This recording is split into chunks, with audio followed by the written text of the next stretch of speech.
तो देखो हम लोग चैप्टर शुरू करने जा रहे हैं सॉलिड स्टेट। ये बहुत इंपॉर्टेंट चैप्टर है, एक क्वेश्चन तो एटलीस्ट पक्का ही पक्का है और बहुत आसान सा चैप्टर होता है। थोड़ा बहुत इमेजिनेशन वाली चीज़ें होती है, आपको यहाँ पे सोचना पड़ता है। जैसे आप देखोगे पैकिंग वगैरह सीखोगे, लैटिस वगैरह सीखोगे उसके अंदर, तो रियल लाइफ में हम लोग वो नहीं देखते, इसलिए आपको थोड़ा सोचना पड़ेगा। बहुत छोटी छोटी चीज़ें जिनका ध्यान रखना है। और थियोरेटिकल न्यूमेरिकल दोनों टाइप के क्वेश्चन इस पे आते हैं। इन जनरल थियोरेटिकल क्वेश्चन ही ज़्यादा पूछे जाते हैं। तो बहुत आसान सा चैप्टर है, बहुत ईजी, बहुत ईजी, थोड़ा बहुत याद रखने वाला है बट वो आपको आसानी से याद हो जाएगा, है ना। चलो शुरू करते हैं। देखो सॉलिड स्टेट से 11th क्लास में आप लोग शायद गैसियस स्टेट तो पढ़ ही चुके हो पहले, है ना। पढ़ते हैं अपन लोग 11th के अंदर। लिक्विड और सॉलिड दोनों 12th में कवर करते हैं। पहले अपन सॉलिड स्टेट पढ़ेंगे, इसके बाद अपन लोग लिक्विड सोल्यूशन पढ़ेंगे, वहाँ पे आपका लिक्विड फेज भी कवर हो जाता है। तो सॉलिड स्टेट में सबसे पहले अगर हम सॉलिड की कैरेक्टरिस्टिक्स की बात करें, बचपन में आप लोगों ने पढ़ी हुई है, याद है। सॉलिड्स का डेफिनेट वॉल्यूम होता है, डेफिनेट शेप होता है ना। सॉलिड हार्ड होते हैं, ब्रिटल होते हैं, रिजिड होते हैं, मेलिएबल होते हैं, बहुत सारी प्रॉपर्टीज़ होती हैं। वो सब हम बात नहीं करने वाले हैं। हम लोग बेसिकली सॉलिड्स को दो कैटेगरी के अंदर डिवाइड करने वाले हैं। एक आपके पास होते हैं अमॉर्फस सॉलिड और दूसरे कौन से होते हैं, क्रिस्टलाइन सॉलिड। ये नाम पहले सुना है आपने कभी, कब सुने थे बताओ। हाँ, कार्बन के दो एलोट्रॉप्स होते हैं, दो टाइप के एलोट्रॉप्स, एक अमॉर्फस और दूसरे क्या होते हैं, क्रिस्टलाइन। याद है कुछ क्रिस्टलाइन एलोट्रॉप्स कौन से होते हैं, डायमंड और ग्रेफाइट और ये होता था बकमिंस्टर फुलरिन। ये सब इसके कौन से एलोट्रॉप्स थे, क्रिस्टलाइन एलोट्रॉप्स। अमॉर्फस याद है, कोल, है ना, lamp black, Coke actually carbon को ही बोलते हैं ग्रेफाइट, तो कोक भी ले लो अमॉर्फस फॉर्म के अंदर, ठीक है। तो ये इसके कौन से फॉर्म होते हैं, अमॉर्फस फॉर्म। तो क्या डिफरेंस होता है दोनों के अंदर, इसके और इसके अंदर क्या डिफरेंस होता है, कुछ याद है। इसकी डेंसिटी ज़्यादा होती है, इसकी क्या होती है, कम। इसकी स्ट्रेंथ भी क्या होती है, ज़्यादा, इसकी क्या होती है, कम। तो देखो दोनों ही सॉलिड फॉर्म है, लेकिन दोनों में डिफरेंस होता है। किस चीज़ का डिफरेंस होता है, पैकिंग का डिफरेंस होता है। एटम्स कितना क्लोजली पैक्ड है, एटम जितना क्लोजली और जितना ऑर्डरली अरेंज्ड होंगे, उसकी डेंसिटी, उसकी जो प्रॉपर्टीज़ होंगी वो अमॉर्फस सॉलिड से क्या करती जाएंगी, डिफर करती जाएंगी, ठीक। तो डिपेंडिंग ऑन कि एटम्स एक दूसरे को कैसे अरेंज कर रहे हैं, जो आपके कॉन्स्टिट्यूएंट पार्टिकल्स है वो कैसे अरेंज हो रहे हैं, हम दो तरह के सॉलिड्स डिफाइन करते हैं, एक अमॉर्फस सॉलिड्स और दूसरे क्रिस्टलाइन सॉलिड्स, ठीक। अगर किसी भी लैटिस या किसी भी सब्सटेंस के अंदर, किसी भी सॉलिड के अंदर पार्टिकल्स का रेगुलर अरेंजमेंट का मतलब क्या है, जैसे ये मान लो एक कांस्टेंट पार्टिकल है ए, तो ए के बाद यहाँ पर आया बी, फिर दोबारा कौन आया, ए, फिर कौन आया, बी, फिर ए। इस तरह से पैटर्न रिपीट होता चले। ए के जस्ट एडजेसेंट पोजीशन पे कौन आएगा, बी, फिर कौन आया, ए, फिर आया बी, ए, बी, ए। इस तरह से अगर अरेंजमेंट चलता रहे, बताओ यहाँ कौन आएगा, ए, बताओ यहाँ कौन आएगा, बी, यहाँ कौन आएगा, ए। तो आपको पता है कि पैटर्न क्या हो रहा है, रिपीट हो रहा है। यही अरेंजमेंट है, तो ये अरेंजमेंट रिपीट होता हुआ चलेगा, इसलिए आपको पता है कि यहाँ पर बी के बाद कौन आने वाला है, ए। वहीं अगर मैं एक अमॉर्फस सॉलिड की बात करूं, तो अमॉर्फस सॉलिड के अंदर क्या होगा, देखो ये ए है, ये बी है, अब बताओ आगे कौन आएगा, पता नहीं। सिंपल सा आंसर है, पता नहीं। क्यों, क्योंकि ये कैसा सॉलिड है, अमॉर्फस। इसमें अरेंजमेंट कैसा होता है, रैंडम, कोई ऑर्डर फॉलो नहीं होगा। हो सकता है बी के बाद ए आ जाए, हो सकता है ए के बाद फिर से कौन आ जाए, बी, बताओ अगला कौन आएगा, पता नहीं, हो सकता है फिर बी आ जाए, फिर इसके अगला बी हो सकता है, बताओ यहाँ कौन आएगा, कुछ भी आ सकता है। मान लो ए आ गया, यहाँ पर फिर से ए आ गया, यहाँ कौन आ गया, बी, फिर ए, फिर बी, फिर बी, फिर ए, कुछ भी बनता जाएगा, मतलब आप प्रिडिक्ट नहीं कर सकते हो। तो ये दो तरह के अरेंजमेंट होते हैं। अगर अरेंजमेंट ऐसे ऑर्डर को फॉलो कर रहा है तो उसे हम कौन सा सॉलिड बोलते हैं, क्रिस्टलाइन। अगर आपका अरेंजमेंट ऑर्डर फॉलो नहीं कर रहा है तो उसे हम कौन सा सॉलिड बोलते हैं, अमॉर्फस सॉलिड बोलते हैं। बोलो ये चीज़ समझ में आती है आप लोगों को, इसमें किसी को डाउट कोई, ठीक है। अब दूसरा इनकी प्रॉपर्टीज़ कंपेयर करते हैं। सबसे पहले दो टर्म आप सीखो, एक होता है long range order, long range order, अभी लिखना नहीं है, आप लिख लेना, सब आ जाएगा सामने लिखा हुआ। और एक होता है शॉर्ट रेंज ऑर्डर। तो इस टर्म का मतलब आप समझें कि लॉन्ग रेंज ऑर्डर और शॉर्ट रेंज ऑर्डर क्या होता है। लॉन्ग रेंज ऑर्डर में क्या होगा, देखो A B A B A B, इसके बाद कौन आएगा, ए, फिर उसके बाद कौन आएगा, बी, फिर कौन आएगा, ए, फिर कौन आएगा, बी। तो ये ऑर्डर बहुत लंबी डिस्टेंसेस तक फॉलो होगा। वहीं पर आप देखो अमॉर्फस सॉलिड के अंदर एटम्स का अरेंजमेंट होता है, वो होता है short range order. Short range order कैसे, आप देखो यहाँ कौन था, ए बी ए बी, यहाँ तक तो ये ऑर्डर फॉलो हुआ, लेकिन उसके बाद क्या हो गया, ब्रेक हो गया। ए बी यहाँ तक फॉलो हुआ, फिर से ऑर्डर क्या हो गया आपका, ब्रेक हो गया। तो ऐसा आपको लग सकता है अमॉर्फस सॉलिड के अंदर कि कहीं कहीं पर ऑर्डर्ड अरेंजमेंट फॉलो हो रहा है, लेकिन वो बहुत लंबी डिस्टेंस तक फॉलो नहीं होता है। तो ऐसे सॉलिड्स को हम कौन से सॉलिड्स बोलते हैं, शॉर्ट रेंज ऑर्डर सॉलिड्स बोलते हैं। बोलो बात समझ में आ रही है, कोई डाउट है किसी को? ठीक, चलो। तो इसी तरह से हम क्या करते हैं, इनके एक एक करके सारे डिफरेंसेस को देखना शुरू करते हैं। तो आपके पास एक टेबल बनानी है, आपको टेबल ये आपके सामने है।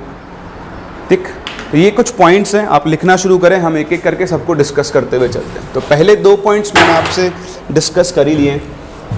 एक कि order arrangement of constituent particles होता है, second random arrangement of constituent particles होता है।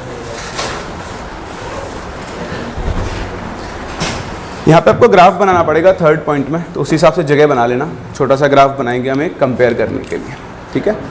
तो आप ऐसे 2 पॉइंट्स बनाओ, crystalline solids, amorphous solids. Crystalline solids वो होते हैं जिनमें ordered arrangement of constituent particles होता है, जबकि अमॉर्फस सॉलिड्स वो होते हैं जिनके अंदर random arrangement of constituent particles.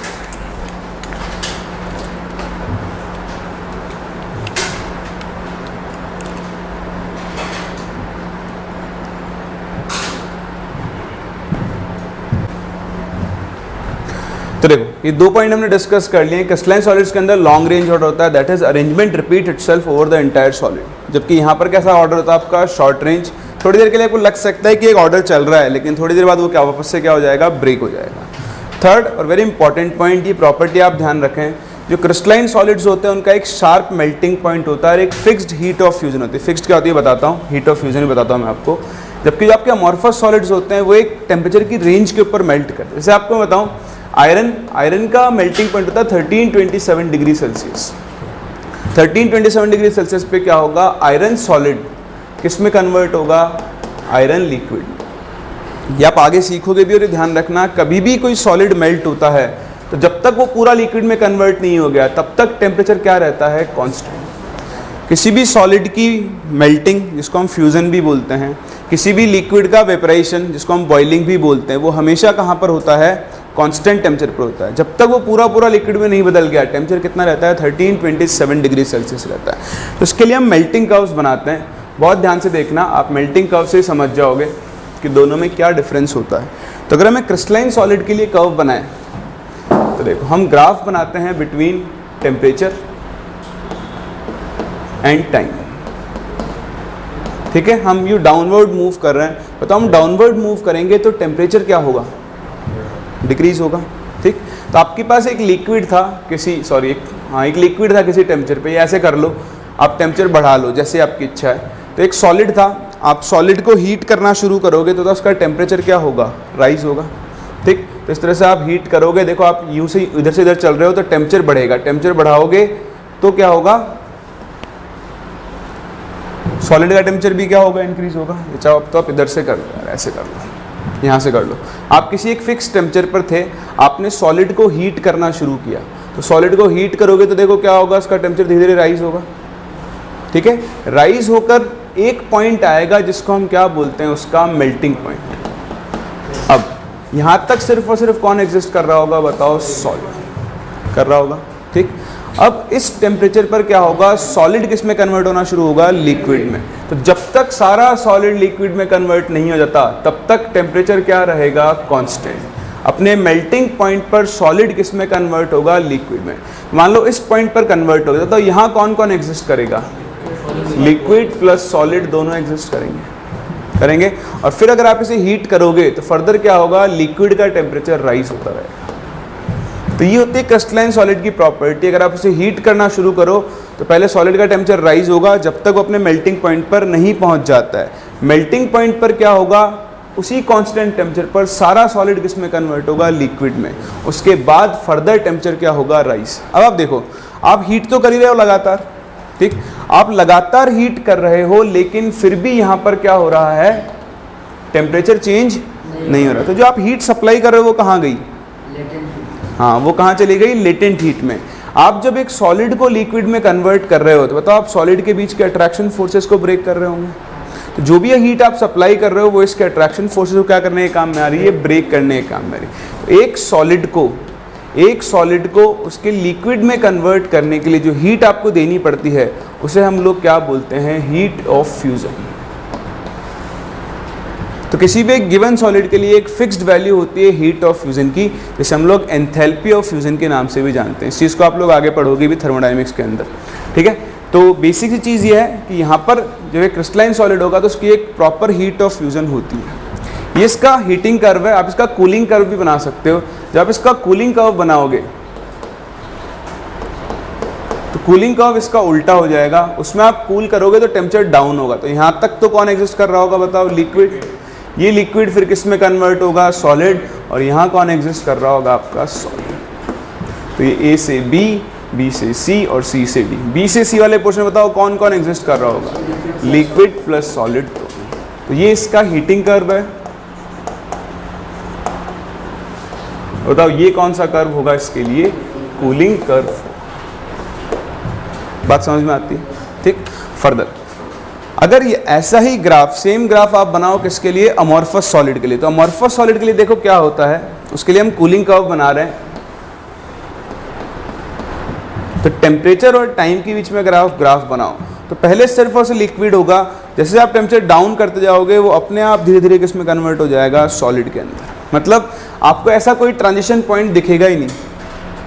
Liquid solid था, ठीक है, लिक्विड था मान लो, तो आपने हीट करना शुरू किया, धीरे धीरे वो अपने आप किसके अंदर कन्वर्ट हो जाएगा, सॉलिड के अंदर कन्वर्ट होता जाएगा कूलिंग करने पर। सेम इस तरह अगर आप हीट करोगे तो सॉलिड धीरे धीरे अपने आप किस में कन्वर्ट हो जाएगा, लिक्विड के अंदर कन्वर्ट हो जाएगा। उसका टेम्परेचर क्या होता जाएगा, राइज होता जाएगा।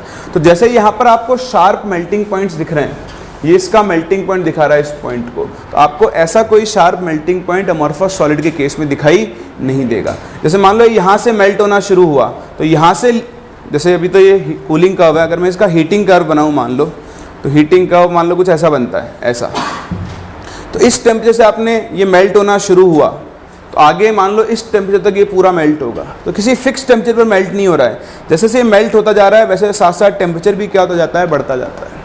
तो ये इस पूरी रेंज पर मान लो 27 डिग्री सेल्सियस से 127 डिग्री सेल्सियस के बीच में क्या हुआ, पूरा मेल्ट हुआ।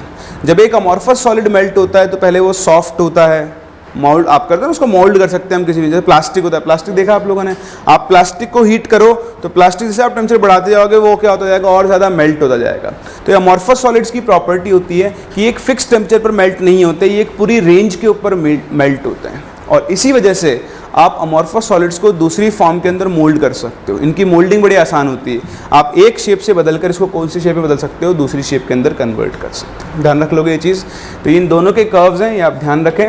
ये दोनों कर्व बना लो क्रिस्टलाइन सॉलिड के लिए, और ये ग्राफ बना लो आप अमॉर्फस सॉलिड्स के लिए, है ना। थ्योरी तो पॉइंट तो आपका लिखा हुआ है ही, ये एक रेंज पर मेल्ट करते हैं और इनके लिए हीट ऑफ फ्यूजन की वैल्यू फिक्स नहीं होती है, ठीक। बन गया ग्राफ।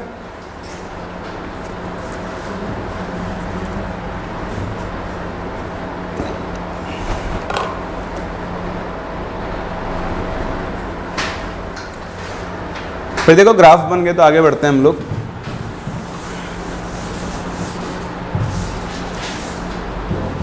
देखो अगला पॉइंट पढ़ो, क्या कह रहा है कि जो आप क्रिस्टलाइन सॉलिड्स हैं उनको हम स्लो कूलिंग से प्रोड्यूस करते हैं, जबकि अमॉर्फस सॉलिड को कैसे प्रोड्यूस करते हैं, रैपिड कूलिंग से।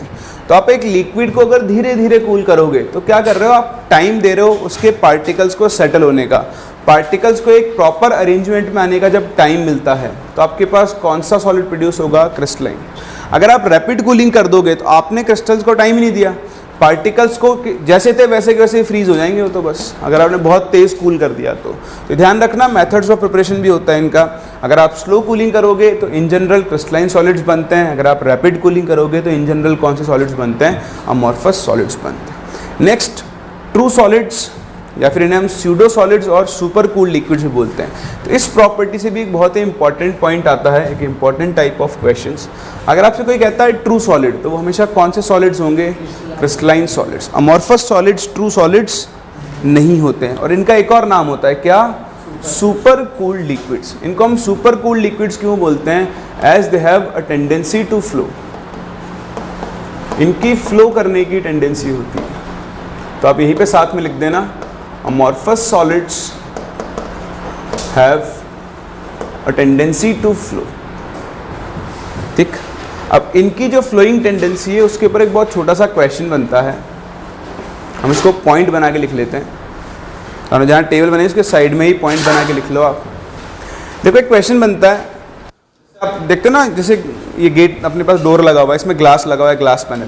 तो क्या होता है, बिल्डिंग्स के अंदर, विंडो के अंदर या गेट डोर्स के अंदर आप जो ग्लास पैनल्स लगाते हो, तो जिस दिन वो ग्लास पैनल इंस्टॉल किया जाता है तो उसके अपर एज और उसके लोअर एज दोनों की थिकनेस क्या होती है, सेम होती है। मान लो ये भी 1 mm है ऊपर भी, और ये भी 1 mm है नीचे वाले एज की थिकनेस भी, तो दोनों एज की थिकनेस क्या होती है, सेम होती है। ओवर टाइम 10-15 साल बाद, ऐसा नहीं कि 2-4 दिन बाद ही, 10-15 साल बाद आकर जब आप वापस इन दोनों के थिकनेस को कंपेयर करोगे, आफ्टर अराउंड 15 ईयर्स आप आए, तो आप यहाँ पर देखोगे कि इसके अपर एज और लोअर एज की थिकनेस में क्या आ चुका है, डिफरेंस आ चुका है। लोअर एज की थिकनेस स्लाइटली बढ़ जाती है, मान लो 1.05 mm हो गई, और अपर एज की थिकनेस थोड़ी सी कम हो जाती है, मान लो 0.98 mm हो गई। तो ऐसा क्यों होता है, क्यों ग्लास विंडोज़ के जो पैनल्स हैं उनकी अपर और लोअर एज की थिकनेस में डिफरेंस आ रहा है? क्योंकि ग्लास कैसा सॉलिड है, एक अमॉर्फस सॉलिड है। वो एग्जांपल लिखे हैं आपके सामने नीचे।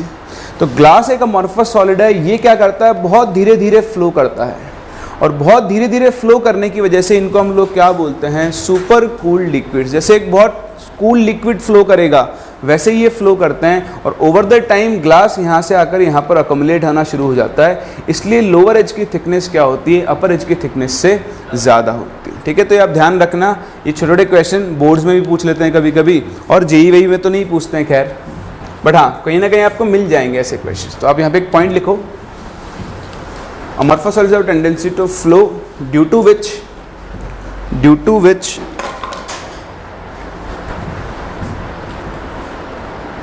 यार चलो लिखा हुआ है सामने पॉइंट, आपके यहीं से लिख लो आप पूरा,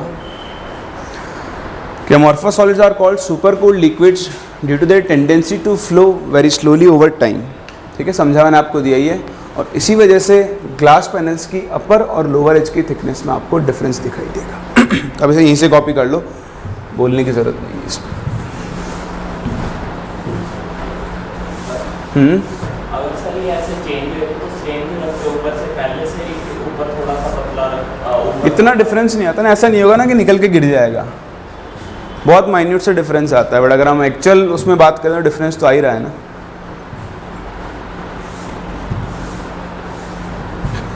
इतना डिफरेंस भी नहीं आएगा कि वो मतलब निकल के गिरी जाए या कुछ उससे नुकसान हो,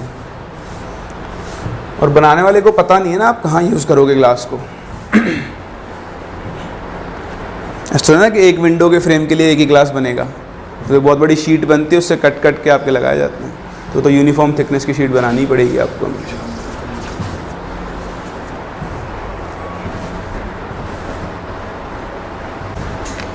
तो देखो उस प्रॉपर्टी के बाद हम मूव करते हैं अपनी अगली प्रॉपर्टी पर। मतलब प्रॉपर्टी क्या है, इनको हमने देख लिया, ट्रू सॉलिड्स हैं, सुपर कूल लिक्विड्स हैं, ये आपके एग्जांपल्स हैं। देखो एक डिफरेंस देखना, क्वार्ट्ज और क्वार्ट्ज ग्लास। ठीक है, वैसे क्वार्ट्ज को भी लोग अमॉर्फस के अंदर ही काउंट करते हैं। जैसे मान लो आपसे अमॉर्फस सॉलिड्स पूछा है और एक ऑप्शन है क्वार्ट्ज, बाकी ऑप्शन है आयरन, कॉपर, जिंक, तो ऑब्वियसली फिर आप किसको टिक करोगे, क्वार्ट्ज को। लेकिन अगर एक ऑप्शन है क्वार्ट्ज और एक ऑप्शन है क्वार्ट्ज ग्लास, तो क्वार्ट्ज ग्लास एक्चुअली क्या होता है, अमॉर्फस होता है। ठीक है, तो ये छोटे मोटे एग्जाम्पल है, थोड़े बहुत आपको ध्यान होने चाहिए। ग्लास हो गया, प्लास्टिक, क्वार्ट्ज ग्लास, रबर, ये सब कैसे होते हैं आपके अमॉर्फस सॉलिड्स। उसके अलावा आपने देखा था कोल हो गया, कोक हो गया, लैम्प ब्लैक हो गया, वो सब भी कौन से सॉलिड्स होते हैं, अमॉर्फस सॉलिड्स। तो छोटा सा थियोरेटिकल पार्ट है जो आपको पता होना चाहिए। ठीक, अब इनके अंदर एक बहुत बड़ी इंपॉर्टेंट प्रॉपर्टी होती है जो मैंने यहाँ पे कवर नहीं की है, आप चाहो तो लिख लेना क्योंकि मैं उसका मतलब समझाऊंगा अब आपको। क्रिस्टलाइन सॉलिड्स जो होते हैं वो नेचर में एनआइसोट्रॉपिक होते हैं। कैसे होते हैं, एनाइसोट्रॉपिक, ये एक टर्म होता है एनआइसोट्रॉपिक।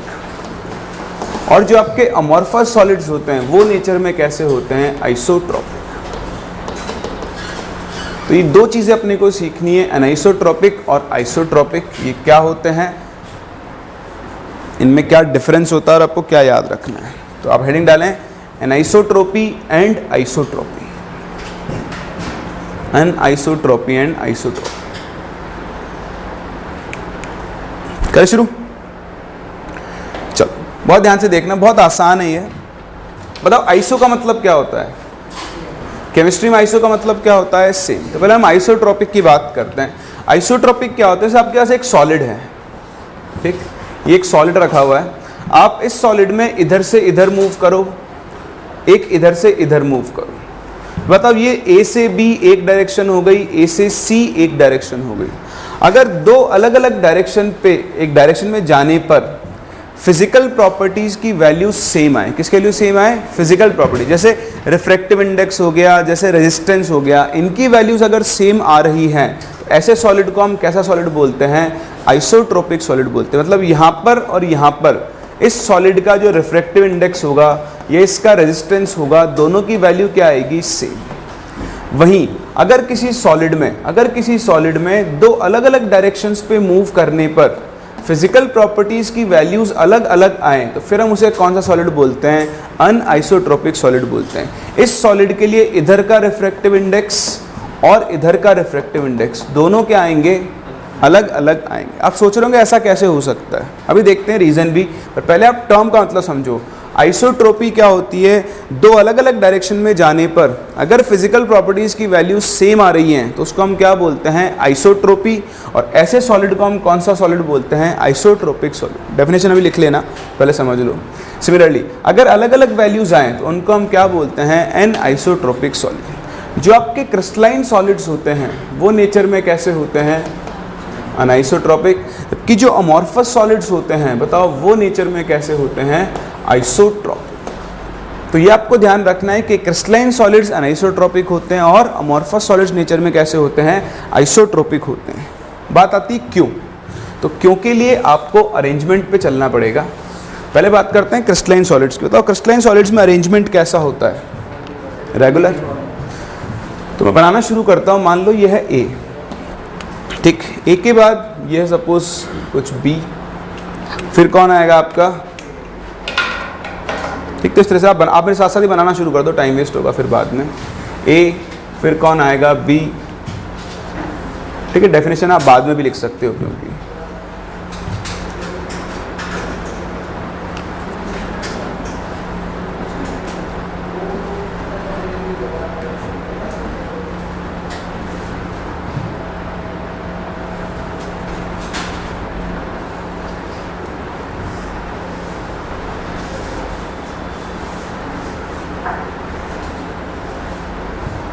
ठीक है। तो ये है, ये बी है, ये फिर कौन आएगा? ए ए ए ए, और यहाँ पर आ जाएंगे पास सारे बी एटम्स। तो इस तरह से देखो रेगुलर अरेंजमेंट चल रहा है, हर ए के बाद बी रिपीट हो रहा है, हर ए को चारों तरफ से बी ने सराउंड कर रखा है, हर बी को चारों तरफ से ए ने सराउंड कर रखा है। तो ये एक रेगुलर पैटर्न चल रहा है, ठीक। अब इस रेगुलर पैटर्न के अंदर हम लोग क्या कर रहे हैं? डायरेक्शंस बनाते हैं।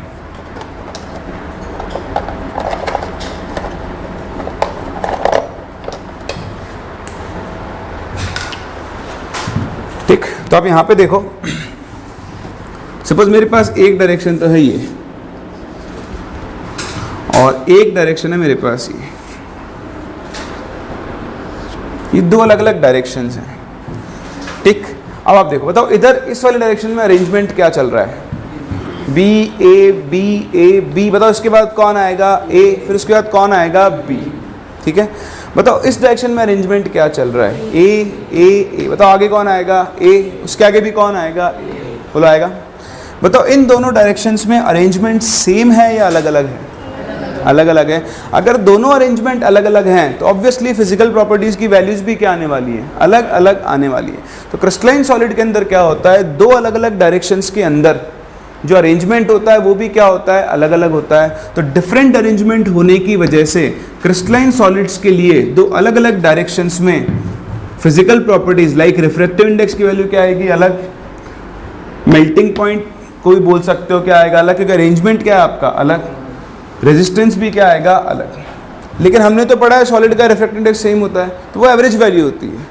उसकी पूरी सरफेस की कौन सी वैल्यू लेकर चलते हैं? हम एवरेज वैल्यू लेकर चलते हैं। अगर आप स्पेसिफिक दो डायरेक्शंस की अलग अलग वैल्यू निकालोगे तो दोनों वैल्यूज क्या आएंगी? अलग अलग। इसी वजह से आपके क्रिस्टलाइन सॉलिड्स कैसे होते हैं? अनआइसोट्रोपिक। कैसे होते हैं? अनआइसोट्रोपिक, क्योंकि इनके लिए दो अलग अलग डायरेक्शन में वैल्यूज क्या आएंगी? अलग अलग आएंगी। वहीं अगर आप अमॉर्फस सॉलिड्स के लिए अरेंजमेंट बनाओ तो आओ फिर से साथ में बनाना शुरू करते हैं, ठीक है। एरो बना लेना, फिर आप, मैं टाइम दे दूंगा आपको। अभी तो आप मेरे साथ साथ ये बनाओ। देखो इधर कौन आएगा, ए। अब बताओ अमॉर्फस सॉलिड में ए के बाद कौन आएगा, तो जो इच्छा बना दो, तो मैं वापस से यही बना रहा हूँ। फिर मान लो कुछ बी आ गया, फिर से ए आ गया,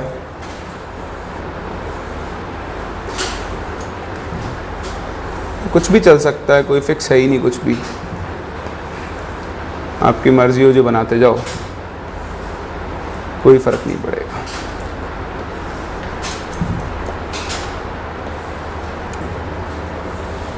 तो इस तरह से ये आपके पास एक अमॉर्फस सॉलिड बना जिसमें random arrangement of constituent particles है।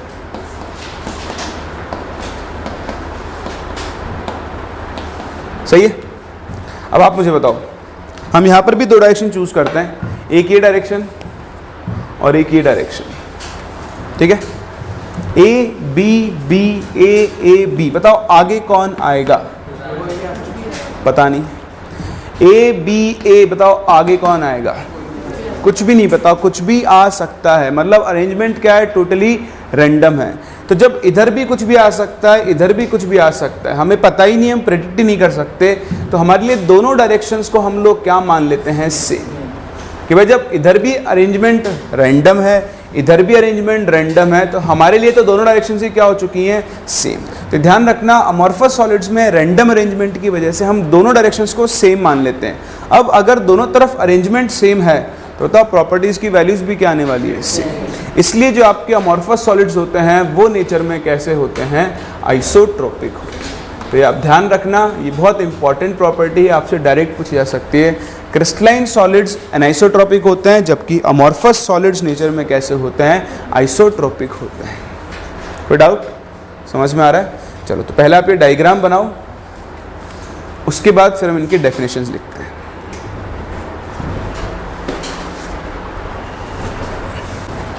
चलो फिर देखो डेफिनेशंस की बात करते हैं। तो सर आपको सिखाया, आप ये डेफिनेशन लिख सकते हो। When the values of physical properties like refractive index हो गया, resistance हो गया, have different values in different directions, तो उसे तो हम लोग कौन सा सॉलिड, कौन सी प्रॉपर्टी बोलते हैं? The phenomena is called anisotropy and the solid is known as anisotropic। ठीक, तो जब अलग अलग डायरेक्शंस में अलग अलग वैल्यूज आ रही हैं तो उसे हम एनाइसोट्रोपिक सॉलिड बोलते हैं। और सेम इसी तरह जब अलग अलग डायरेक्शंस में सेम वैल्यूज आएंगी तो उसे हम कौन सा सॉलिड बोलेंगे, आइसोट्रोपिक सॉलिड।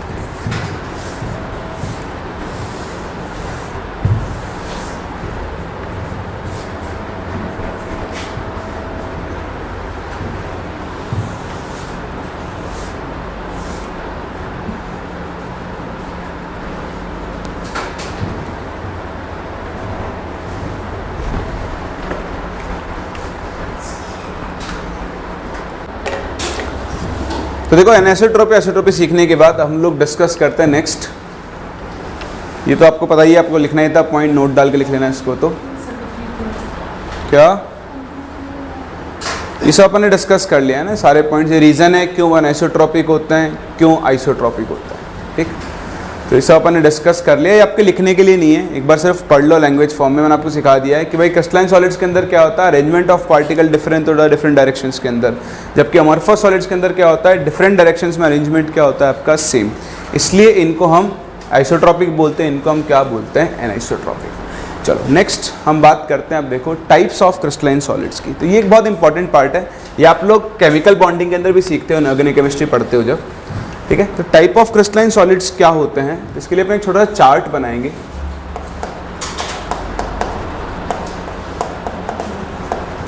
ये जो हम क्लासिफिकेशन कर रहे हैं, this is based on type of constituent particles. ठीक, कॉन्स्टिट्यूएंट पार्टिकल जो उसको बना रहे हैं, तो डिपेंडिंग ऑन कॉन्स्टिट्यूएंट पार्टिकल्स को चार्ट आप ऐसे बना, जैसे मैं बना रहा हूं। आप सॉलिड्स को ब्रॉडली 4 कैटेगरीज के अंदर डिवाइड कर सकते हो। जो पहली कैटेगरी होती है वो होती है आयनिक सॉलिड्स। अब बताओ आयनिक सॉलिड्स में कॉन्स्टिट्यूएंट पार्टिकल्स कौन होंगे, आयंस, नाम से पता लग रहा है। कोई एग्जांपल दे सकते हो? हाँ, जितने भी आयनिक कंपाउंड, लाइक NaCl हो गया, लाइक MgCl2 हो गया, लाइक मान लो आपके पास कुछ MgO हो गया, Mg3N2 हो गया, ये सब आपके पास कौन से सॉलिड्स हैं? आयनिक सॉलिड्स हैं, क्योंकि इनके अंदर कॉन्स्टिट्यूएंट पार्टिकल्स कौन होते हैं? आयंस होते हैं। ठीक, फिर इनकी कुछ कॉमन प्रॉपर्टीज जो मैं लिखवा नहीं रहा हूँ पर आपको पता होनी चाहिए। बताओ, आयनिक सॉलिड्स इलेक्ट्रिसिटी कंडक्टर्स होते हैं या नहीं?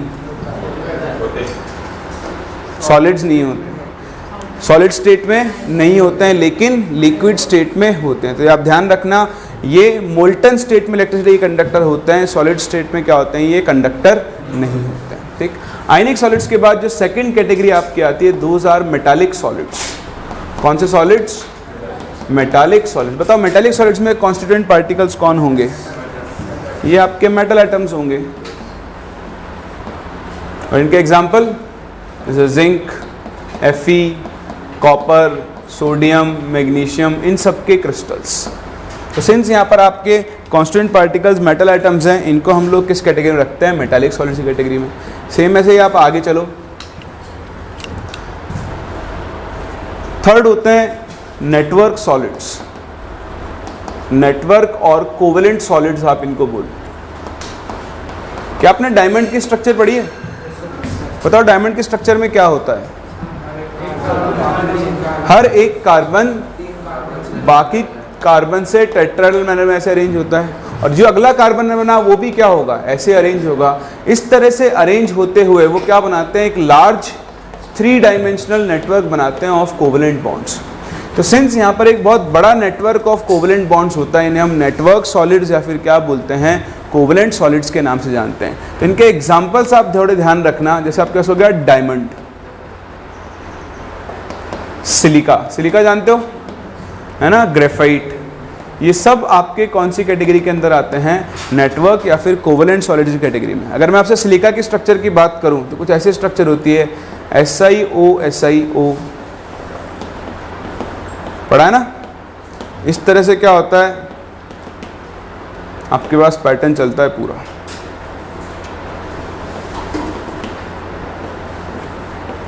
ठीक, इस तरह से एक 3 डायमेंशनल नेटवर्क स्ट्रक्चर बनती है। ये भी आप लोग सब इनऑर्गेनिक के अंदर पढ़ोगे।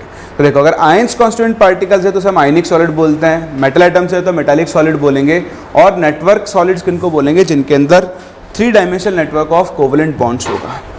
फोर्थ जो कैटेगरी है वो again very important, these are called molecular solids. कौन से सॉलिड्स बोलते हैं हम इनको?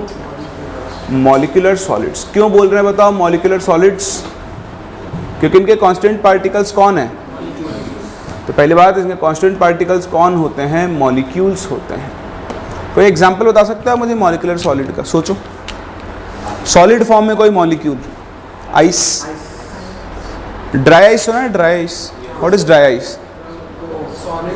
सॉलिड CO2 को हम लोग क्या बोलते हैं? Dry ice. तो सॉलिड CO2 बोल रहे हैं तो बताओ उसका कांस्टेंट पार्टिकल कौन है? CO2 molecule. तो उसको भी हम कौन सी कैटेगरी के अंदर रखेंगे? Molecular solids. अभी मॉलिक्यूलर सॉलिड्स को हम फर्दर 3 और टाइप्स में डिवाइड कर सकते हैं depending on type of bonds. जैसे आपने बोला आइस, बताओ जब आइस की स्ट्रक्चर बनती है तो हमने केमिकल बॉन्डिंग में सीखा है ना ये, बताओ आइस के मॉलिक्यूल्स के बीच में क्या बनते हैं? वाटर मॉलिक्यूल्स के बीच में क्या बनते हैं? हाइड्रोजन बॉन्ड बनते हैं। पढ़ा है ना ऐसा? ऐसे सॉलिड्स को हम कौन से सॉलिड्स बोलते हैं? Hydrogen bonded solids. इसका एग्जांपल हो गया जैसे आइस। समझ में आ रहा है? ऐसे ही आपके पास दूसरे होते हैं पोलर सॉलिड्स, और थर्ड होते हैं आपके पास नॉन पोलर सॉलिड्स। तो नॉन पोलर सॉलिड्स में से आ गया आपके पास आयोडीन आ गया, CO2 आ गया। पोलर सॉलिड्स के अंदर आ गया जैसे सॉलिड सॉलिड SO2। ठीक, तो ये सब आने के लिए आपको थोड़ी सी केमिकल बॉन्डिंग आनी चाहिए। देखो CO2 का स्ट्रक्चर याद है आपको? C double bond O, C double bond O। ठीक है, इसका डाइपोल इधर जाता है, इसका डाइपोल इधर जाता है, दोनों का डाइपोल कैंसिल करता है। ये कैसा सॉलिड है? एक नॉन पोलर सॉलिड है, क्योंकि इसका जो कॉन्स्टिट्यूएंट है वो खुद कैसा है? Non polar.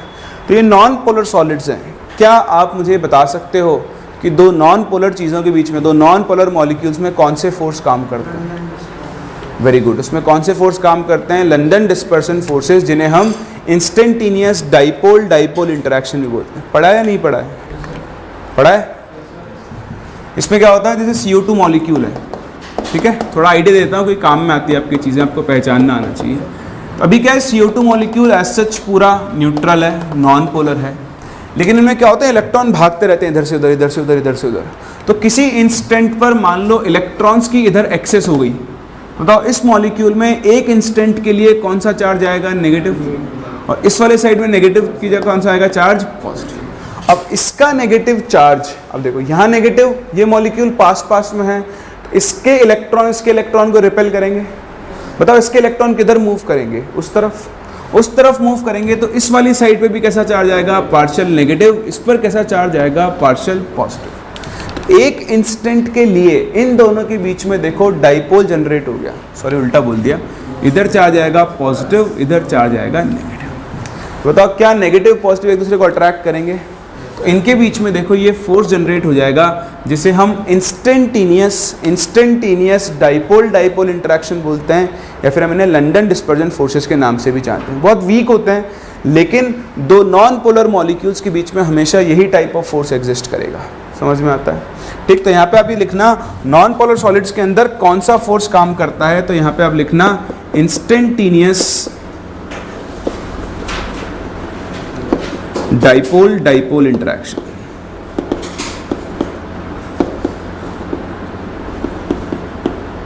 या फिर आप इन्हें लंदन डिस्पर्सन फोर्सेस भी बोलते हो।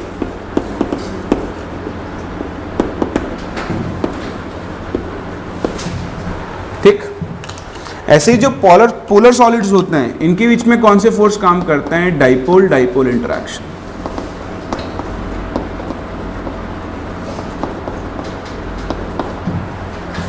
तो आपको मॉलिक्यूल का फॉर्मूला देखकर पहचानना आना चाहिए कि वो कौन सा सॉलिड्स हैं। जो आपको मैंने प्रॉब्लम शीट दी है DPP अपनी 1, उसके अंदर इस टाइप के क्वेश्चंस हैं, आपको ऑप्शन में ढूंढना होगा कि कौन से सॉलिड के अंदर कौन से फोर्स काम कर रहे हैं। तो आज के लेक्चर के साथ आपको जो DPP मिली है उसको आप आज ही कंप्लीट करें, ठीक है, तभी आपको ये लेक्चर, ये थ्योरेटिकल लेक्चर है, ऐसे याद नहीं होते हैं, जब तक इन पर क्वेश्चन नहीं करोगे तब तक आपको ये याद भी नहीं होने वाले, ठीक है। तो याद करवाने का काम मेरा है, अभी तो आप लिखते हुए चलो, कॉपी करो, फिर इसमें हम और आगे बातें करते हैं।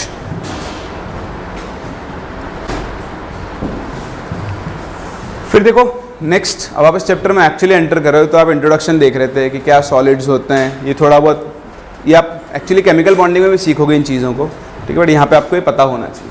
नेक्स्ट, अब सबसे इंपॉर्टेंट बात, क्रिस्टल लैटिस। आपने लैटिस का नाम कई बार सुना होगा, लेकिन कभी समझे नहीं होंगे लैटिस एक्चुअली क्या होता है। देखो, लैटिस इज बेसिकली अरेंजमेंट। आप क्या करो, ये आपके पास एक 3 डायमेंशनल स्पेस है, इस स्पेस के अंदर आप कुछ पॉइंट्स को अरेंज करो एक रेगुलर पैटर्न के अंदर। तो मैंने अरेंज किया ऐसे, यहाँ मैंने पॉइंट्स को अरेंज किया, ये अरेंजमेंट हो गया। इस अरेंजमेंट को मैं क्या बोल दूंगा, लैटिस। ऐसे ही सेम इतनी डिस्टेंस पर मैं एक और बना दूं, जैसे यहाँ अरेंज किया है सेम वैसे ही यहाँ पर भी अरेंज करते हुए चलो, ऐसे ही ऊपर बना दूं।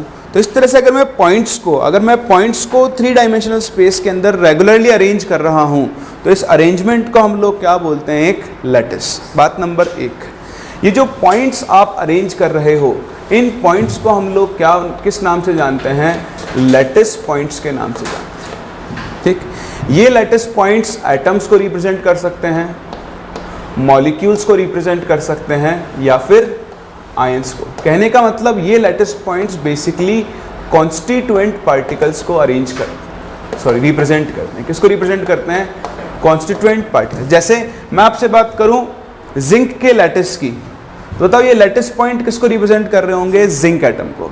मैं आपसे बात करूं NaCl के लैटिस की, तो बताओ लैटिस पॉइंट किसको रिप्रेजेंट कर रहे होंगे, Na+ एंड Cl- आयंस को रिप्रेजेंट कर रहे हो। मैं आपसे बात करूं CO2 के सॉलिड की, तो बताओ लैटिस पॉइंट किसको रिप्रेजेंट कर रहे होंगे, एक CO2 मॉलिक्यूल। बात समझ में आ रही है? तो कभी ये मत सोचना आप आगे जाकर कि ये लैटिस है, इसमें इस पॉइंट पर CO2 कैसे आ सकती है।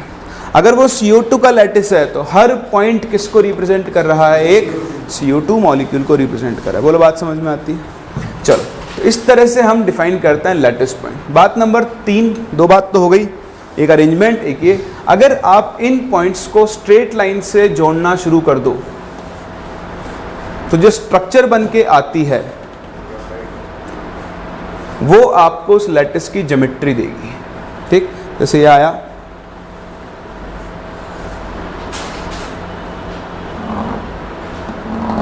ठीक है, ये देखो ये कौन सा लैटिस बन गया आपका, हेक्सागोनल लैटिस बन गया। ऐसे ही आप और अरेंज करो, इस पॉइंट को इससे कनेक्ट करो, इस पॉइंट को इससे कनेक्ट करो, इसको इससे कनेक्ट करो, इसको इससे कनेक्ट करो, इस वाले को इससे कनेक्ट करो, इस वाले को इससे कनेक्ट करो। तो ये जो आपके पास स्ट्रक्चर बन रही है ये बेसिकली इस लैटिस की ज्योमेट्री को डिनोट कर रही है।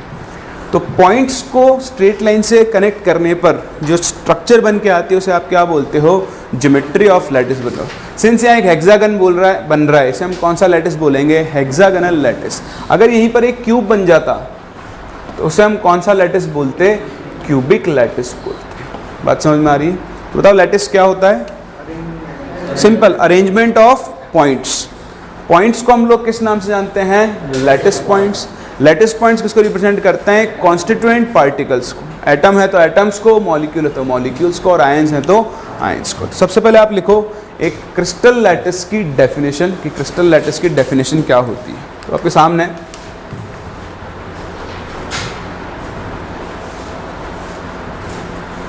कि regular arrangement of points in 3 dimensional space is called a lattice. पहली चीज।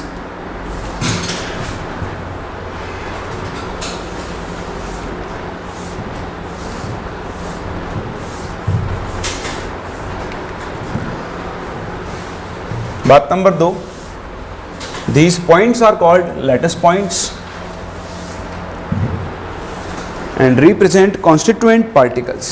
ये पार्टिकल्स एटम्स हो सकते हैं, मॉलिक्यूल्स हो सकते हैं, या फिर आयंस हो सकते हैं। Third, the geometry of the lattice is brought out by joining lattice points together by straight lines। तो आप चाहो तो ये एग्जाम्पल भी लिख सकते हो, this will be the example of a hexagonal lattice।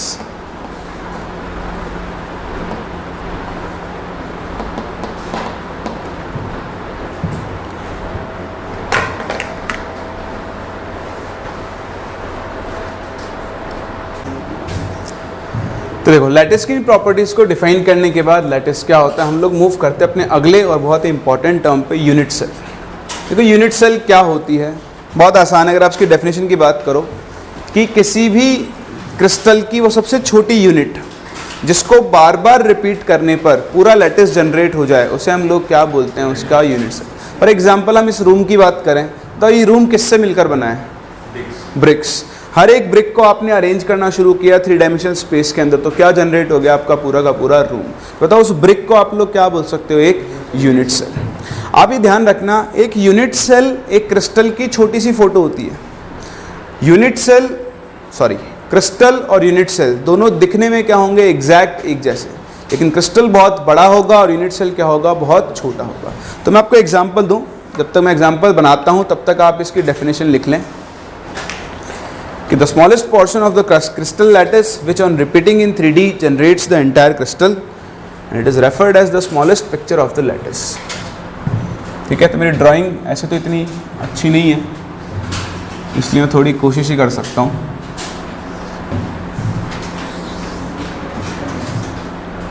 क्या हुआ,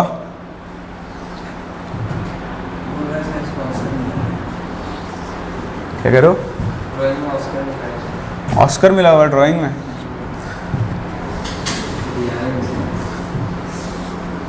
फिर आप FM हुसैन बन जाना।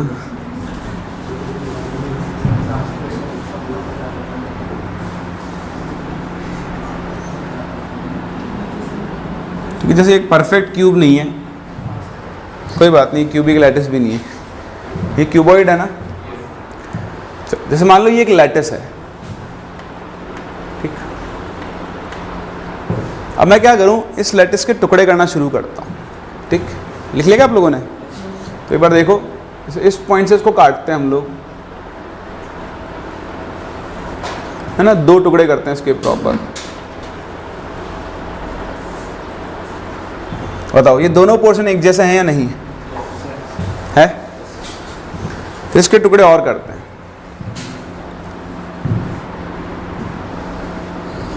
इस बार इसको यहां से काटते हैं।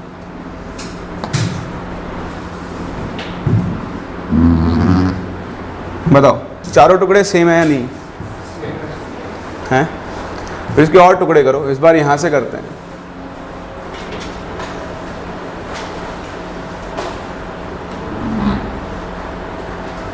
ऐसे एक टुकड़ा यहाँ से भी कर दो।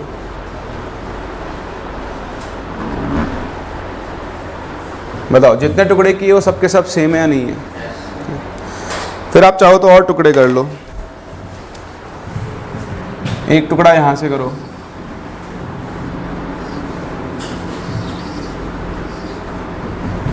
एक यहाँ से करो, थोड़ा गलत चला गया, चलो कोई नहीं, समझने वाली बात है।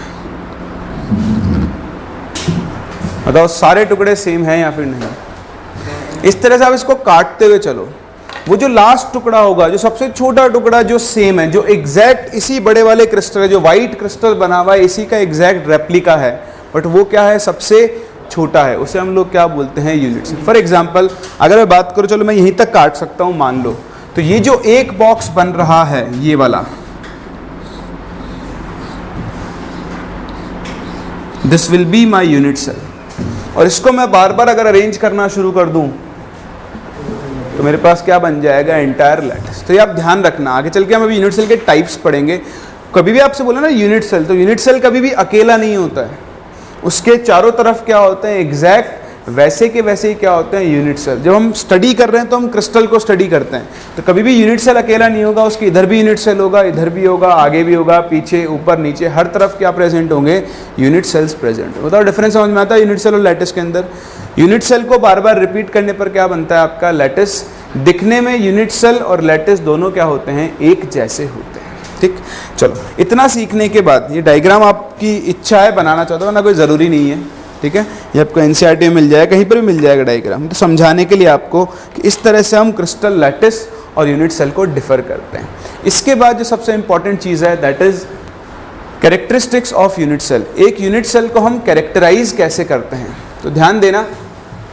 जैसे मैं क्यूबिक यूनिट सेल का एग्जाम्पल लेता हूँ, मेरे पास ये एक यूनिट सेल है दोबारा से,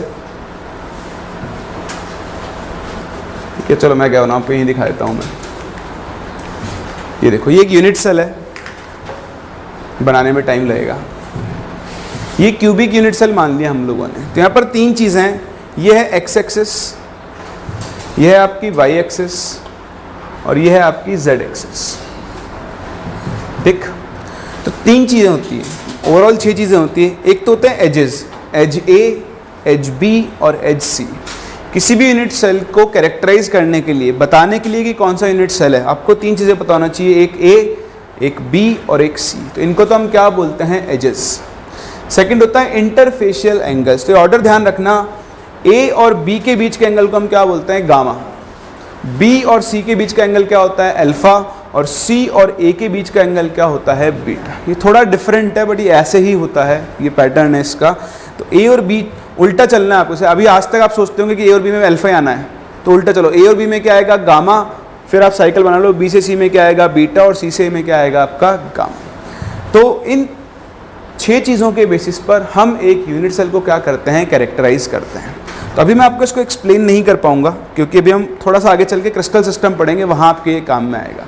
तो अभी आप सिर्फ डायग्राम बना सकते हो, एजेस और इंटरफेशियल एंगल्स, ये 6 चीज़ों से हम क्या करते हैं, एक यूनिट सेल को कैरेक्टराइज करते हैं। जैसे मान लो एक यूनिट सेल है क्यूबिक, तो क्यूबिक के लिए सारे एजेस क्या होंगे, सेम, क्यूब के सारे साइड सेम होते हैं। और ये जो तीनों एंगल्स होंगे, वो तीनों एंगल कितने होंगे, 90 डिग्री। तो अगर ऐसा हुआ तो ये कैसा यूनिट सेल होगा, क्यूबिक। जैसे हेक्सागन, हेक्सागन में क्या होगा, 2 एजेस तो सेम होंगे, लेकिन तीसरा सेम नहीं होगा, है ना। ऊपर नीचे 2 हेक्सागन बनेंगे, उनको कनेक्ट करोगे ऐसे, तो ये वाला एज, ये वाला एज, ये वाला एज तो सेम होगा, लेकिन ये वाला एज क्या होगा, अलग होगा। 2 एंगल्स अंदर के 90 डिग्री होंगे, ये वाला एंगल्स, लेकिन एक एंगल कितना होगा, 120 डिग्री होगा। तो जैसे जैसे एजेस की वैल्यू और एंगल्स की वैल्यू बदलेगी, वैसे वैसे यूनिट सेल का टाइप भी क्या होता है, बदलता है। तो अपन आगे कवर करेंगे, अभी तो आप सिर्फ इतना सा लिख के छोड़ दो कि हम एक यूनिट सेल को 6 चीज़ों से कैरेक्टराइज करते हैं। एक उसकी एजेस, और दूसरा उसके इंटरफेशियल एंगल्स। ठीक है, ये एक्स वाई जेड बना लेना।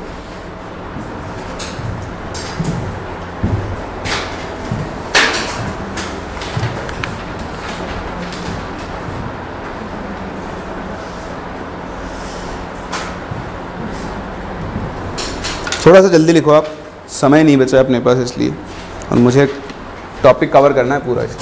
ठीक है, लिख लेना। चलो देखो, अभी टाइम दे दूंगा मैं आपको आगे। ये प्रॉपर्टीज़ हैं एंगल्स, कौन कौन सा एंगल किस किस के बीच में, जो हमने डिस्कस कर ही लिया है। ठीक है, तो देखो dimensions along the edges A B C होते हैं, एंगल्स अल्फा बीटा गामा होते हैं, और हर यूनिट सेल के लिए ए बी सी और अल्फा बीटा गामा में एक रिलेशन होता है जिससे आपके क्रिस्टल सिस्टम जनरेट होते हैं। तो सब क्या होता है ये मैं आपसे थोड़ी देर बाद डिस्कस करूंगा। ठीक, चलो नेक्स्ट हम मूव करते हैं टाइप्स ऑफ यूनिट सेल के ऊपर। तो overall 4 type of unit cell आपको पढ़ने होते हैं, जिसमें पहला है प्रिमिटिव। प्रिमिटिव बोलते हैं इसको, सिंपल यूनिट सेल भी बोलते हैं। इन जनरल प्रिमिटिव वर्ड ज़्यादा अच्छा है तो आपको यूज़ करना चाहिए। देखो प्रिमिटिव यूनिट सेल क्या होता है, जैसे मैंने आपको सिखाया, जब आप क्रिस्टल बनाओगे तो आप पार्टिकल्स को ऐसे अरेंज करना शुरू करोगे। तो मैं इनको एटम्स मान के चल रहा हूँ। अगर किसी यूनिट सेल में एटम्स सारे कॉर्नर्स पर प्रेजेंट है, सिर्फ और सिर्फ किस पर प्रेजेंट है, कॉर्नर्स पर। जैसे मैं क्यूबिक यूनिट सेल का एग्जांपल ले रहा हूँ आपके सामने, ये क्यूबिक यूनिट सेल है। तो इसमें क्या हो, अगर एटम्स कहाँ कहाँ प्रेजेंट हो, कॉर्नर्स पर, सिर्फ और सिर्फ कॉर्नर्स पर, ऐसे यूनिट सेल को हम कौन सा यूनिट सेल बोलते हैं, क्यूबिक यूनिट सेल बोलते हैं। तो ऐसा यूनिट सेल जिसमें atoms are present only at the corner position of the unit cell, उन्हें हम क्या बोलते हैं, प्रिमिटिव यूनिट सेल बोलते हैं। हमारे सिलेबस में क्यूबिक यूनिट सेल है, हम उसी को काम मिलेंगे।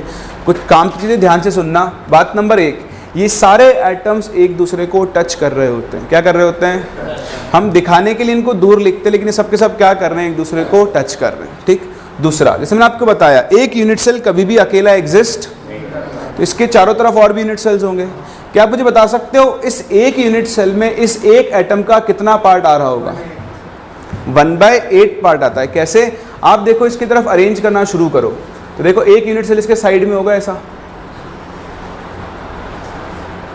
होगा, एक यूनिट सेल इसके आगे भी होगा ऐसा, फिर एक उसके पड़ोस में और होगा ये, तो चार यूनिट सेल एक प्लेन में आ गए। ऐसे ही 4 यूनिट सेल कहाँ पर होंगे बताओ, इसके ऊपर भी होंगे। तो बताओ ये एक अकेला एटम कितने यूनिट सेल्स का पार्ट है, 8 है। अगर ये 8 यूनिट सेल का पार्ट है, मतलब 8 यूनिट सेल के अंदर एक एटम होता है इफेक्टिवली। तो बताओ एक एटम कितने यूनिट सेल में हो, सॉरी एक यूनिट सेल में कितना एटम होगा, 1/8। तो आप ध्यान रखें, कॉर्नर पोजीशन वाले एटम का यूनिट सेल में कितना कंट्रीब्यूशन होता है, 1/8 कंट्रीब्यूशन होता है। समझ में आ रही है बात। तो ये आपके पास होती है primitive unit cell, only 1/8 part of each corner atom is inside the unit cell.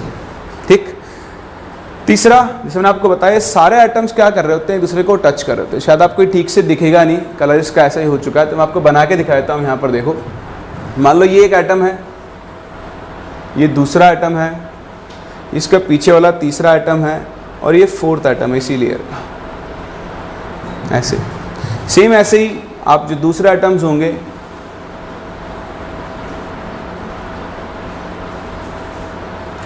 तो आप इन सारे एटम्स के सेंटर को मैच करो। देखो इसका सेंटर, इसका सेंटर, इसका सेंटर, इसका सेंटर, ऐसे आप इसका सेंटर मैच करो। और जैसे इन सबको कनेक्ट करोगे, बताओ यहाँ पर क्या बन चुका है, तो इस तरह से ये सारे एटम्स एक दूसरे को क्या कर रहे होंगे, टच कर रहे होंगे। तो अगर एटम सिर्फ और सिर्फ कॉर्नर्स पर प्रेजेंट है, तो ऐसे यूनिट सेल को हम कौन सा यूनिट सेल बोलते हैं, सिंपल क्यूबिक, या सॉरी इसको सिंपल क्यूबिक भी बोल सकते हैं हम, या फिर हम क्या बोलते हैं, प्रिमिटिव यूनिट सेल बोलते हैं। बोलो समझ में आता है। फिर मूव करते हैं सेकेंड टाइप के ऊपर। सेकेंड होते हैं सेंटर्ड यूनिट सेल। तो इनमें क्या होगा, कॉर्नर वाले एटम्स तो होंगे ही होंगे, उसके साथ एटम्स और भी कहीं पर प्रेजेंट होते हैं। ठीक, तो देखो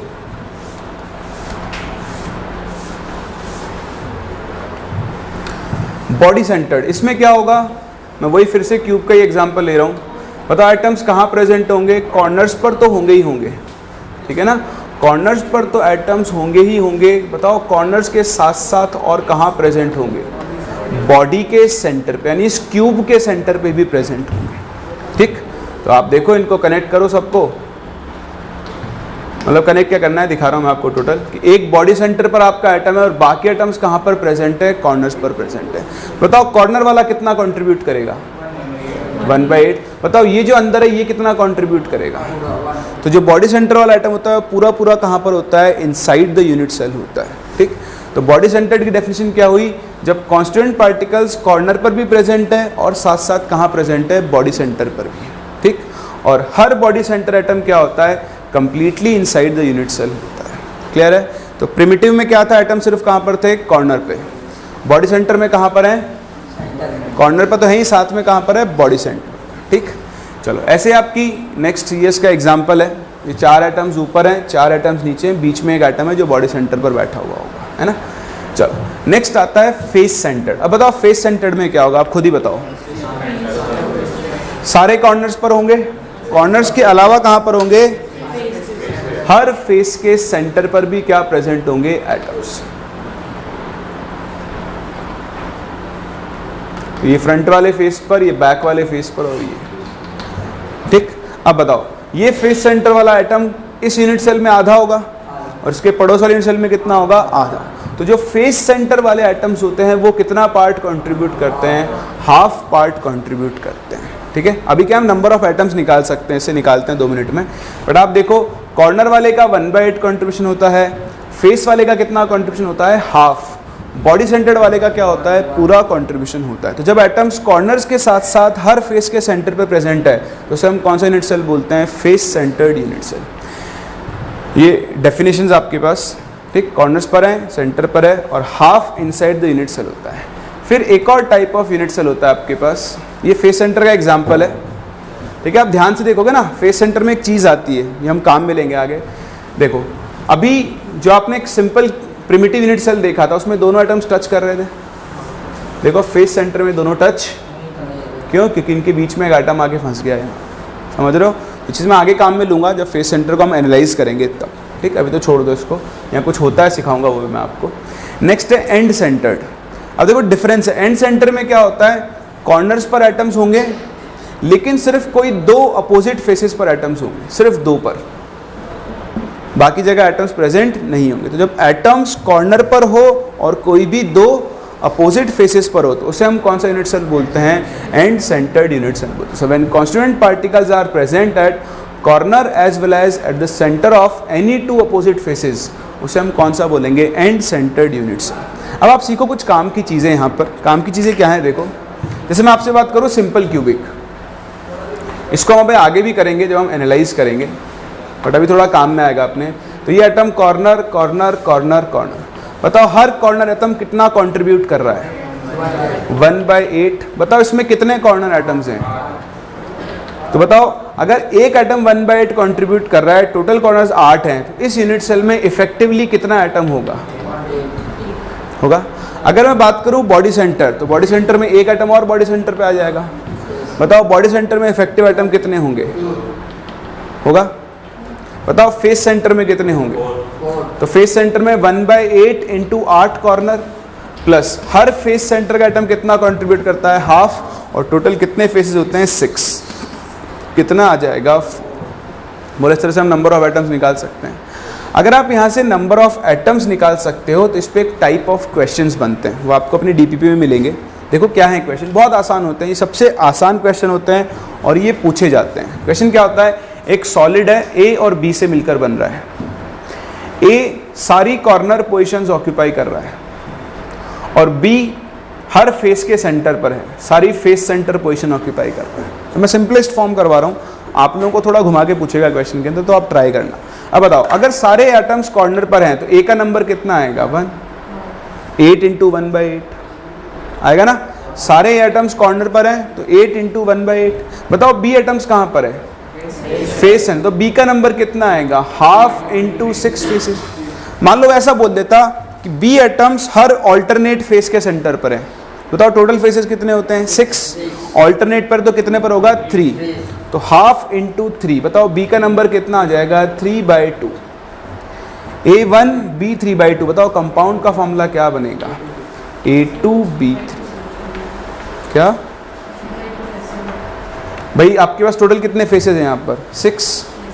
वो ऑल्टरनेट फेस को ऑक्यूपाई कर रहा है, इसको करेगा, इसको नहीं करेगा, इसको करेगा, इसको नहीं करेगा, उसके पीछे वाले को कर लेगा। मतलब इस तरह 6 में से सिर्फ 3 ही फेसेस पर एटम्स होंगे, तो हर एटम हाफ कंट्रीब्यूट करता है। कितने फेसेस पर एटम है, सिर्फ 3 फेसेस पर एटम है।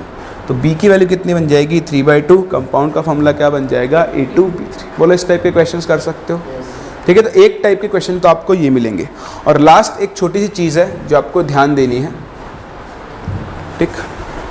ये तो कंट्रीब्यूशन जो मैंने आपको सिखाया वो है कि कॉर्नर वाला 1/8 कंट्रीब्यूट करता है, फेस वाला हाफ कंट्रीब्यूट करता है, एज वाला कितना कंट्रीब्यूट करता है 1/4, और बॉडी सेंटर वाला क्या होता है completely inside the unit cell होता है।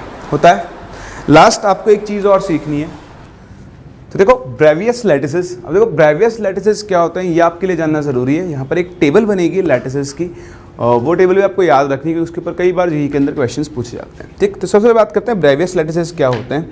देखो हम लोगों ने बात की यूनिट सेल के बारे में। किसी भी यूनिट सेल के जो मेन कैरेक्टरिस्टिक होते हैं वो होते हैं उसकी एज लेंथ और होते हैं उसके इंटरफेशियल एंगल्स, ठीक। ये हम लोगों ने डिस्कस कर ही लिया है। तो ऑन द बेसिस ऑफ जो आपके पास देखो ना यूनिट सेल बनाया था,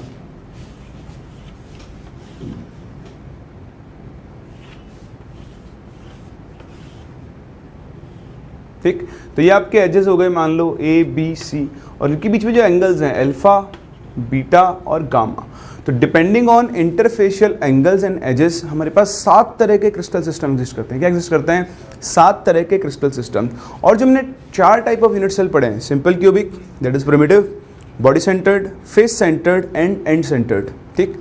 तो इनके हिसाब से क्या होता है 7 क्रिस्टल सिस्टम और 4 यूनिट सेल, इन सबको कंबाइन करके दुनिया में जितने भी टाइप के लैटिसेस एग्जिस्ट करते हैं उन्हें हम कौन से लैटिस बोलते हैं ब्रेवियस लैटिसेस बोलते हैं। तो ओवरऑल आपके पास 14 टाइप्स के लैटिसेस एग्जिस्ट करते हैं जिनको हम किस नाम से जानते हैं ब्रेवियस लैटिसेस के नाम से जानते हैं। तो ध्यान दें depending on edges and interfacial angles there exist 7 types of crystal system, and based on the type of unit cell there exist overall 14 types of lattices। तो 7 तरह के तो क्रिस्टल सिस्टम है और उनके अंदर जितने यूनिट सेल एग्जिस्ट करते हैं उनके हिसाब से टोटल आपके पास 14 टाइप्स ऑफ कौन से लैटिस होते हैं ब्रेवियस लैटिसेस होते हैं। तो ब्रेवियस लैटिस क्या होते हैं पहले तो आप ये ध्यान रखें।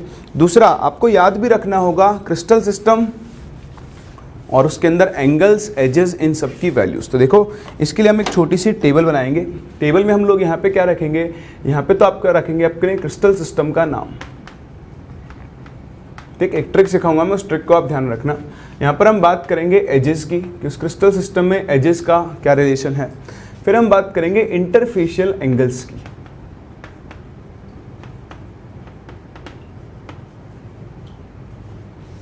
और यहाँ पर हम बात करेंगे नंबर ऑफ यूनिट सेल्स की।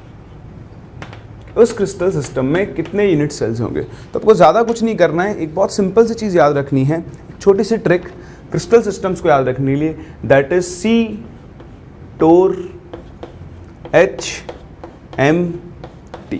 क्या याद रखोगे C टोर HMT, ठीक है। यहाँ पर C stands for cubic crystal system, T stands for tetragonal crystal system, ठीक। O stands for orthorhombic, R stands for rhombohedral, ठीक। H stands for hexagonal, M stands for monoclinic. कौन सा क्रिस्टल सिस्टम है monoclinic, and T stands for triclinic. तो ये आपके पास total देखो 1 2 3 4 5 6 7, ये है 7 क्रिस्टल सिस्टम। यूनिट सेल नहीं है, क्या है ये क्रिस्टल सिस्टम है। अब इन क्रिस्टल सिस्टम्स के लिए आपको एजेस और एंगल्स के बीच में रिलेशन याद रखना है। देखो इस पैटर्न में अरेंज करने का रीज़न क्या है, अब आपको एक सिंपल ऑर्डर फॉलो करना है। पहले एजेस की बात करते हैं, आप लिखोगे A is equals to B is equals to C, फिर आप रिपीट करोगे A is equals to B not equal to C, फिर आप लिखोगे A not equal to B not equal to C, फिर इसी पैटर्न को एग्जैक्ट वापस रेप्लिकेट कर दो, A is equals to B is equals to C, A is equals to B not equal to C and A not equal to B not equal to C। ये clinic दोनों clinic एक साथ आएंगे तो same pattern follow करेंगे, A not equal to B not equal to C। बोलो बात समझ में आ रही है। ध्यान देना यहाँ पर 2 T हैं, पहले वाला T टेट्रागोनल के लिए है और आखिरी वाला T किसके लिए ट्राइक्लिनिक। तो आप ऐसे याद रख सकते हो दोनों क्लिनिक एक साथ आते हैं, मोनोक्लिनिक एंड ट्राइक्लिनिक। तो ऊपर वाला T हमेशा किसके लिए होगा टेट्रागोनल के लिए होगा। सही है, आगे बढ़ें। चलो आगे बढ़ते हैं, अब बात करते हैं एंगल्स की। तो एंगल्स बड़ा आसान है, पहले 3 में आपको कुछ भी चेंज नहीं करना है। Alpha beta gamma 90 degree, alpha beta gamma 90 degree, alpha beta gamma कितना होगा 90 डिग्री होगा। सिंपल, फर्स्ट 3 में। फोर्थ में अल्फा बीटा गामा इक्वल तो होगा लेकिन वो 90 डिग्री के इक्वल नहीं होगा। तो फर्स्ट 4 में अल्फा बीटा गामा चलेगा, पहले 3 में अल्फा बीटा गामा 90 है लेकिन फोर्थ में नॉट इक्वल टू 90 होगा। फिफ्थ हेक्सागोनल, ये तो आप जानते हो। बताओ एक हेक्सागन अगर मैं बनाऊं तो उसका इंटरनल एंगल कितना होता है ना?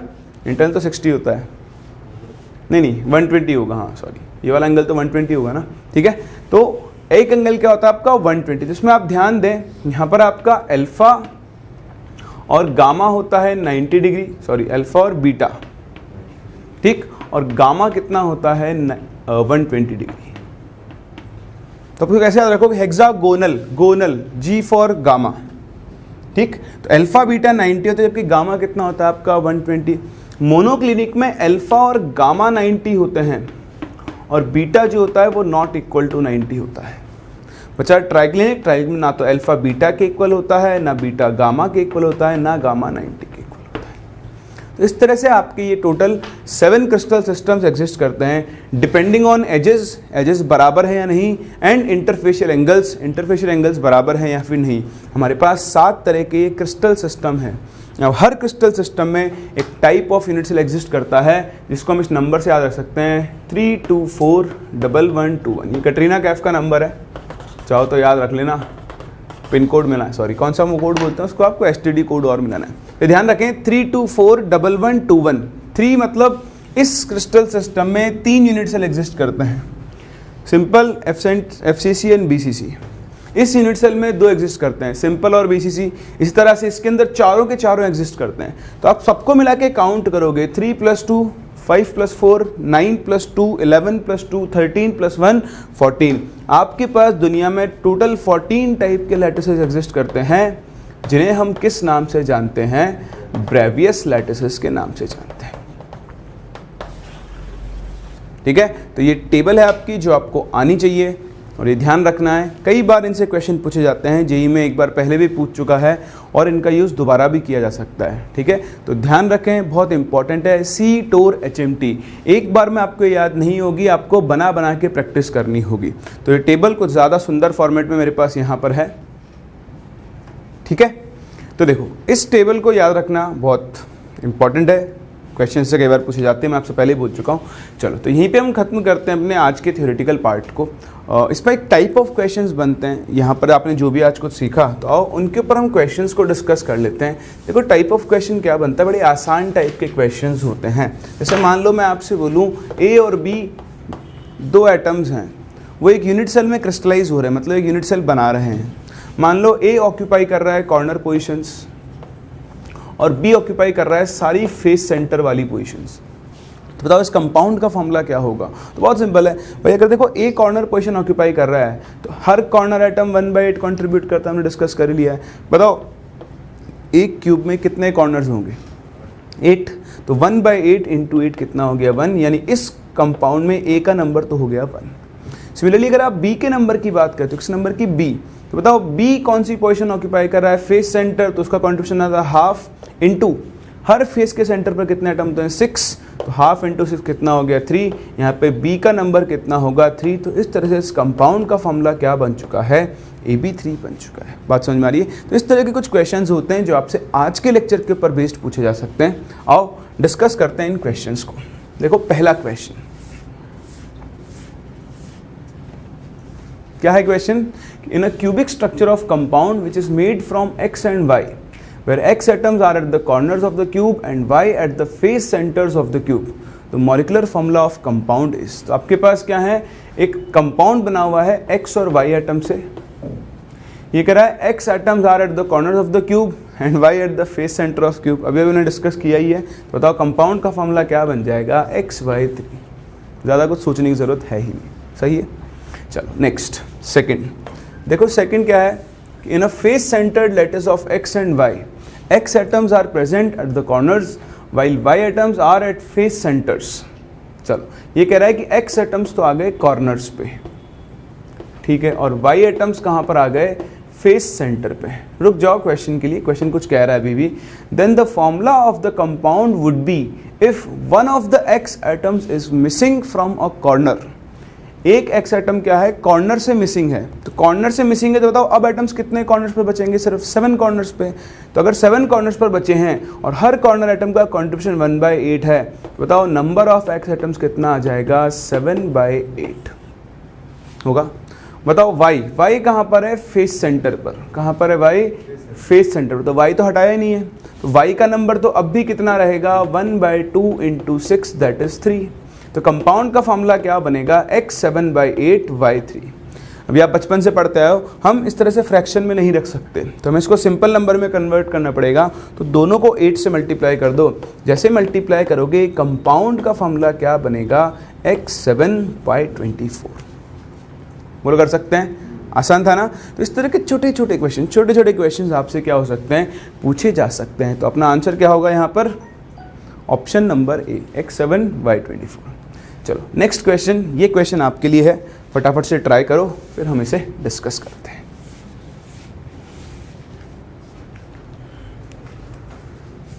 हो गया, चलो तो डिस्कस करते हैं इस क्वेश्चन को। इसमें क्या कह रहा है, solid has a structure which W atoms are located at the corners. तो देखो W तो आ गया कॉर्नर्स पर, ठीक है।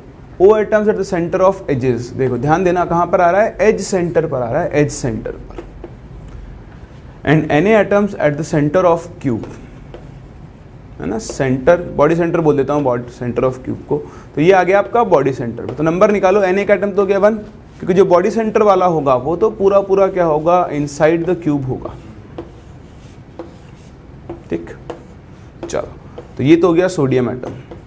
उसके अलावा W कहाँ पर आ रहे हैं, सारे कॉर्नर्स पर आ रहे हैं, तो ठीक है, W का नंबर भी कितना आ जाएगा, 1, क्योंकि 1/8 × 8 कॉर्नर्स, W का नंबर हो गया 1। अब बताओ एज सेंटर, एज सेंटर तुमने पढ़ा ही नहीं, कोई बात नहीं पढ़ा तो अब पढ़ लो। देखो ये एटम है, एज के सेंटर पर है। बताओ इस एटम को पूरी तरह कवर करने के लिए कितने क्यूब्स की जरूरत होगी, 4। सिंपल, कैसे, एक क्यूब इधर,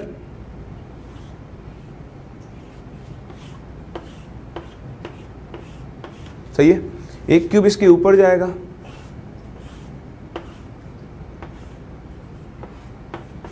एक क्यूब इसके पड़ोस में आएगा, ठीक है। वो आप बना ही लोगे अब तो देखो इन 4 क्यूब से क्या होगा, ये एटम पूरा कवर हो जाएगा। मतलब अगर ये पूरा एटम 4 क्यूब से कवर हो रहा है तो एक यूनिट सेल में कितना कंट्रीब्यूट कर रहा होगा, 1/4। तो आज के बाद याद रखें, एज सेंटर वाला एटम क्यूब में कितना कंट्रीब्यूट करता है, 1/4 कंट्रीब्यूट करता है। इसका कंट्रीब्यूशन 1/4 है, इनटू बताओ कितने एजेस होंगे, तो 1 2 3 4 5 6 7 8 9 10 11 12। एक एज क्यूब के अंदर टोटल 12 एजेस होते हैं, तो O का नंबर कितना हो गया, 3 हो गया। तो बस आ गया formula, sodium atom 1, tungsten 1, oxygen 3, और यही इस कंपाउंड का फॉर्मूला होगा NaWO3। कर सकते हो। तो ये थे आपके पास कुछ प्रॉब्लम्स छोटे मोटे जो आपसे एटम्स की रिलेटिव पोजीशन के ऊपर पूछे जा सकते हैं, ठीक है। तो आज के लेक्चर में हम लोग यहीं तक डिस्कस कर रहे हैं। आज हमने बहुत इंपॉर्टेंट चीज़ सीखी एक तो हम लोगों ने सीखा कि अमॉर्फस और क्रिस्टलाइन सॉलिड्स क्या होते हैं, उनके बीच में क्या डिफरेंस होता है। तो ध्यान रखें, अमॉर्फस सॉलिड्स जो होते हैं वो नेचर में कैसे होते हैं, आइसोट्रोपिक, और जो क्रिस्टलाइन सॉलिड्स होते हैं वो नेचर में कैसे होते हैं, अनआइसोट्रोपिक होते हैं। दूसरी चीज़ हमने बात की यूनिट सेल और क्रिस्टल लैटिस क्या होते हैं। हमने different types of unit cell की बात की, जैसे हमने देखा सिंपल क्यूबिक यूनिट सेल जिसे हम प्रिमिटिव भी बोलते हैं, body centred unit cell, face centred unit cell और एंड सेंटर्ड यूनिट सेल। वहाँ हमने एटम्स की पोजीशन की बात की। तीसरी चीज़ आपको ध्यान रखनी है कि कौन सा एटम क्या कंट्रीब्यूट करता है। तो corner atom 1/8, face centre half, body centred पूरा कंट्रीब्यूट करता है। और अभी भी आपने सीखा एज सेंटर एटम कितना कंट्रीब्यूट करेगा, 1/4 कंट्रीब्यूट करेगा, सही है। उसके बाद हमने बहुत ही इंपॉर्टेंट चीज़ सीखी, that is crystal system, Bravais lattices. तो C-TOR-HMT ट्रिक को याद रखें, एक बार में वो आपको याद नहीं होगी, आपको 2 से 3 बार उसको लिखना होगा। आप तो एक काम करो, जब तक सॉलिड स्टेट चल रहा है हर दिन अपना लेक्चर देखने से पहले आप C-TOR-HMT बनाओ, 3 लेक्चर के बाद वो आपको हमेशा के लिए अपने आप ही याद हो जाएगी, ठीक है। चलो तो ये काम करो, ये आपके टाइप ऑफ क्वेश्चंस हैं। DPP आपको मिल चुकी है, DPP नंबर 1, इसके बाद आप सॉल्व करें। नेक्स्ट क्लास हम मिलेंगे और यहाँ से आगे कंटिन्यू करेंगे।